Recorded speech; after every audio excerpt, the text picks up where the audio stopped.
konstruk, ya. Kita menghadapi sesuatu yang sifatnya kualitatif. Bagaimana analisis rasio keuangan yang biasa kita pakai di sektor bisnis itu kita terapkan di sektor publik, di instansi pemerintah. Tidak optimal, tidak akan mencapai tujuan dari pengukuran kinerja itu sendiri, karena finansial hanya salah satu unsur. Yang paling puncak adalah non-finansial yang sifatnya layanan publik. Ya.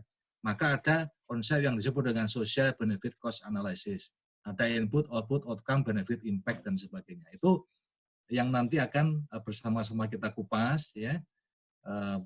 Pak Heru akan mengupas ini sesuai dengan kepakaran beliau. Dan saya tahu Pak Heru mendalami konsep ini cukup lama. Ya. Maka hari ini kita akan dengarkan bersama kajian-kajian dari Pak Heru.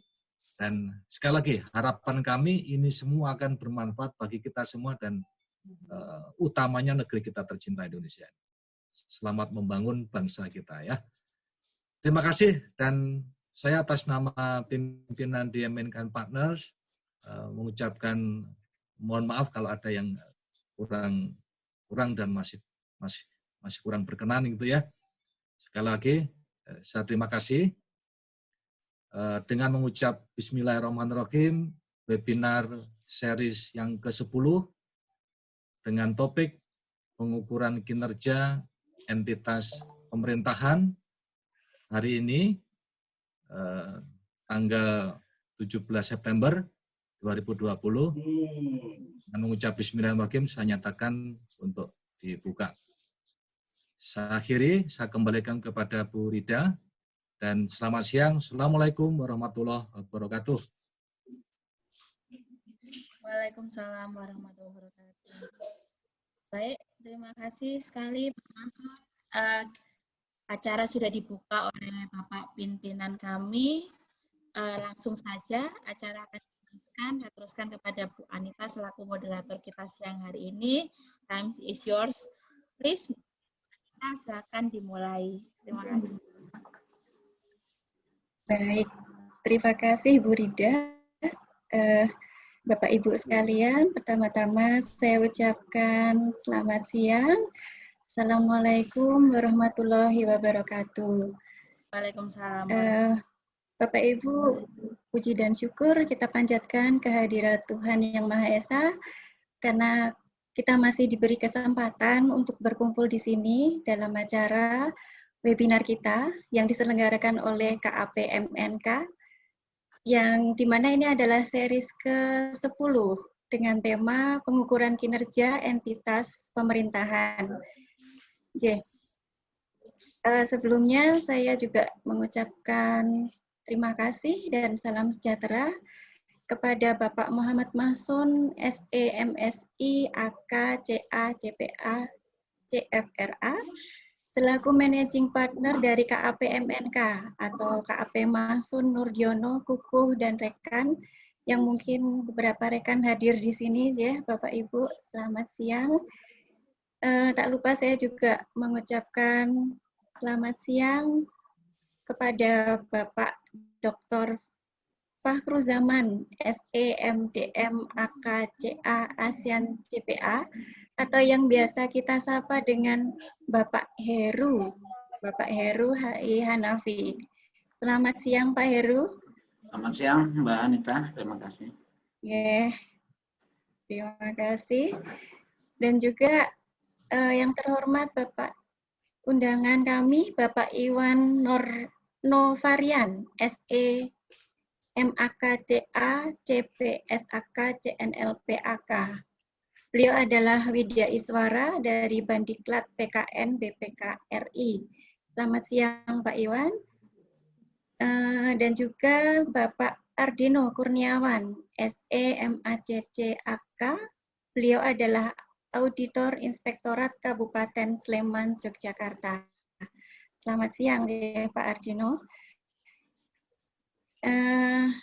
Tak lupa juga pada Bapak Ibu sekalian, tadi saya lihat sepertinya banyak yang dari BPK juga ya Bapak Ibu, Inspektorat, kemudian beberapa dari universitas.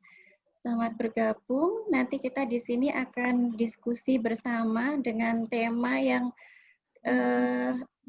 saya cuplik kemarin dari Pak Mason, temanya itu sangat seksi kalau menurut Pak Mason ya, istilahnya begitu. Di sini nanti kita akan melihat pemaparan dari Pak Heru, bagaimana pengukuran kinerja di sektor publik ini. Apa kendalanya, apa yang filosofinya apa, apakah nanti efektif, efisien, atau bagaimana, seperti itu. Baik, saya tidak akan berpanjang lebar. Sebelum kita mengikuti pemaparan dari Pak Heru, pertama saya akan memperkenalkan dahulu. Pak Heru ini adalah dosen di beberapa universitas. Tapi saya bacakan dulu profil beliau.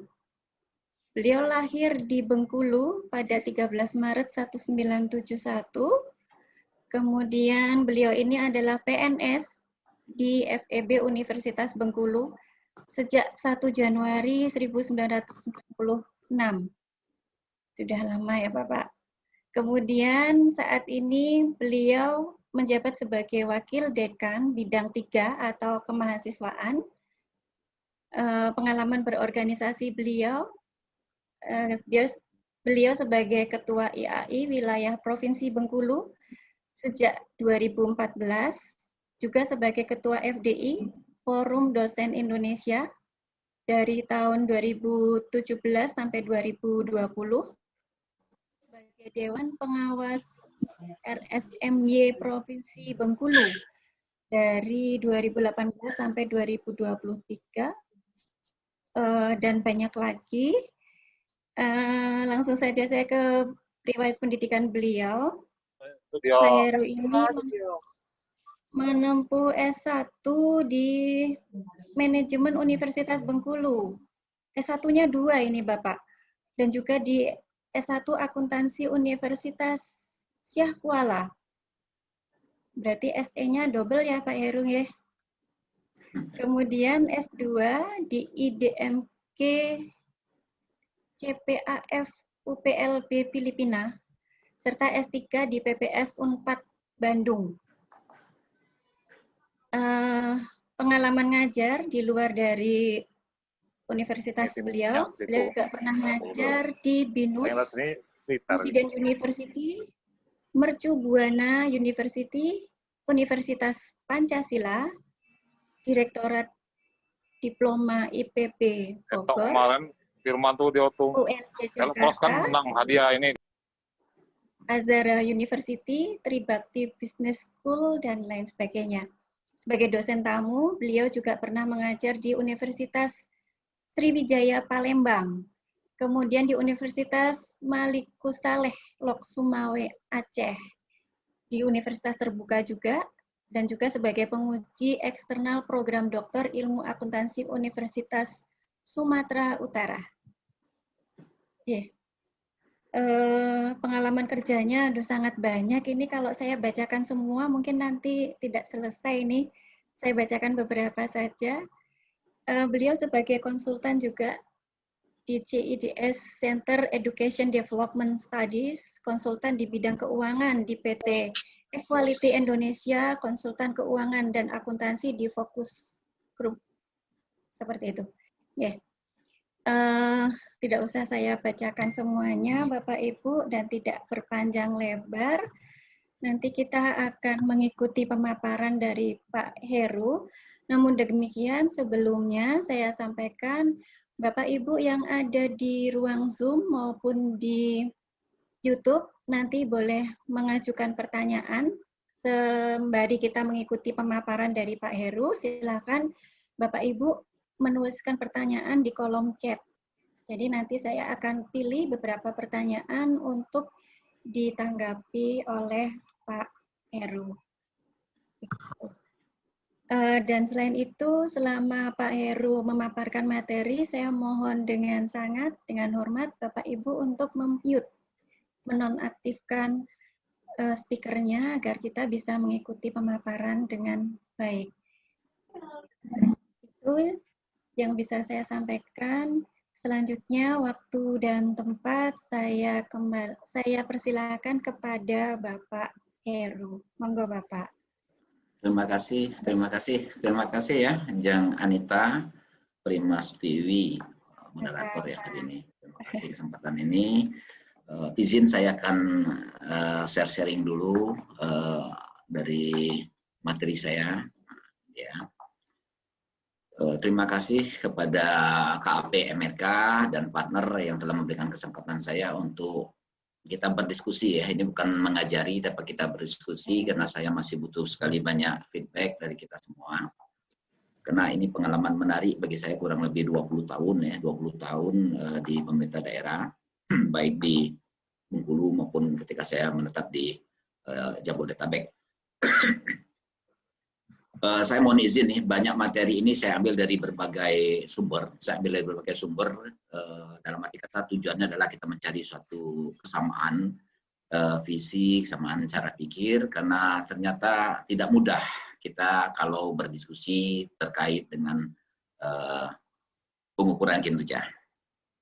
Saya mulai dari hal yang sangat sederhana ya. Nih dia. Ini masjid ini. Saya menganggap mohon izin ini tidak ada unsur sara sama sekali. Saya mohon maaf betul kalau ini tidak ada unsur sara. Cuman saya ingin ini adalah fasilitas sosial sektor publik. Sektor publik fasilitas sosial berupa bangunan masjid yang sangat megah gitu. Kita sepakat ini megah, bagus gitu. Tapi jangan nengok masjidnya ya. Nengok ini adalah salah satu sektor publik yang fasilitas untuk umum. Gitu. Yang kedua. Kalau kita lihat laporan keuangannya, ini secara standar ya. Ini saya ambil aja nih di internet, ada Nurul Hidayah. Ini untuk ukuran kita ini berarti laporan keuangannya sudah sangat lengkap.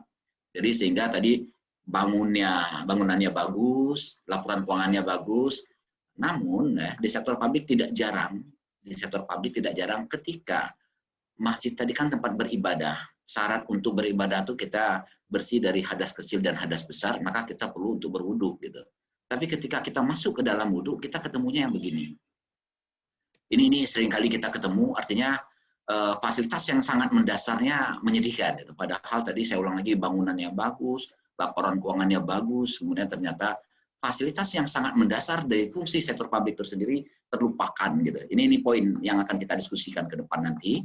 Bagaimana kita mengukur kinerjanya, jangan sampai kita salah dalam menempatkan mana yang jadi kinerjanya.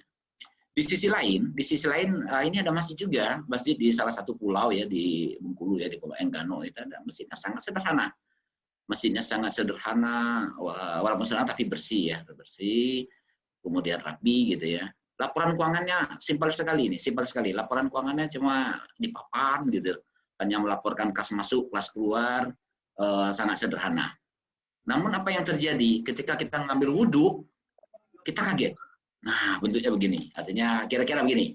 Artinya tadi ada bangunan yang megah, fasilitas publik, laporan keuangannya sangat transparan, tapi ternyata fasilitas mendasarnya terabaikan. Di sisi lain ada yang fasilitas sosialnya sangat sederhana, laporan keuangannya juga sederhana, tapi ternyata fasilitas mendasarnya luar biasa. Nah, inilah yang saya ajak berdiskusi. Saya tidak mau kita memperdebatkan soal terminologi textbook ya. Saya ingin kita memahami antara transparansi atau accountability. Sebelum kita cerita tentang pengukuran kinerja, kita sepakati dulu. Artinya dalam sektor publik itu yang kita butuhkan sebenarnya transparansinya atau accountability-nya. Ya Mbak Anita ya, kalau kita memilih ya keduanya. Kita perlu transparan dan perlu akuntabilitas, tidak terbantahkan. Tapi ketika kita hanya satu pilihan saja, maka saya akan menyatakan bahwa kita harus pilih akuntabilitas. Bukan transparansi. Kenapa? Karena kalau saya mendefinisikan dengan sederhana dari, ini saya sederhanakan saja. Kalau sederhana, kita tidak usah perdebatkan dalam konteks textbook ya. Saya ingin mengatakan bahwa sebenarnya secara sederhana, akuntabilitas itu adalah tanggung jawab kita di dalam hati, atas suatu kewenangan baik pada diri sendiri, pihak yang memberikan kewenangan hingga pada Tuhan Sang Pencipta. Ini dasarnya. Kalau di kawan-kawan di Jogja sering nyebutnya pertanggungjelasan gitu ya. Saya tidak bicara itu, kita tidak mendiskusikan itu. Saya hanya ingin mengatakan substansinya adalah Accountability beda dengan responsibility. Tanggung jawab responsibility itu hanya pada pihak yang